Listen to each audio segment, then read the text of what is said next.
queen e5 check makes sense. Do not take that pawn on b7. Danya just showed why that would not be a good idea. As tempting as it is to win free pawns, it would allow the sacrifice that gives the fortress. So Hikaru, he sees it.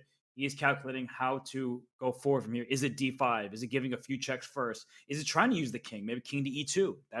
King e2 is a potential blunder. Whoa! Oh, look rook at that. takes f5 and rook e7.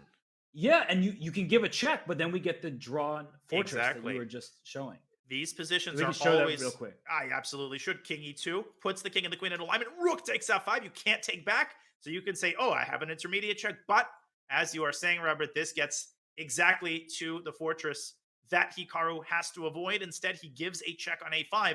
And with less than 2 minutes on his clock, this game is still far from over. And he's going to play for it. By the way, the game is over. Hikaru is about to win.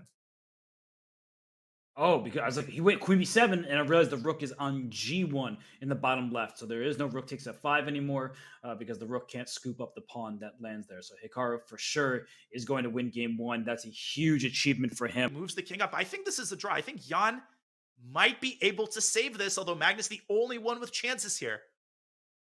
Practically speaking, on d4.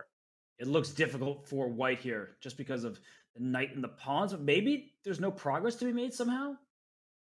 Okay, and that's what Jan is claiming. He basically just has to go back and forth with his king. Instead, he tries to reposition his rook and use his king to defend that a-pawn. Oh, Monka. Wait a second, though. This king for black, king f4, that h2 pawn, I feel like will not be on the board for so long. Here it comes. And that is exactly, great minds think alike. Jan trying to set up that kingside fortress, and knight swings on back to e4. Okay, so if king d3, there might even be a knight f2 check you have to look out for. Oh, and if the king went the other way, then the d-pawn pushes forward. And Robert, the big problem is that even if black gives up the rook for the knight and the pawn, black's king is too close to that h-pawn.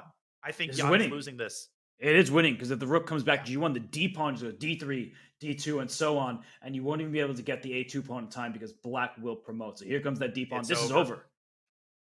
I mean, even if black had lost the knight, it would be winning, but here black is able to keep the knight, and Nepo, with 1 second on the clock, is about to resign. Oh, and what a finale. d1 equals queen, and a handshake from Mr. Nepo.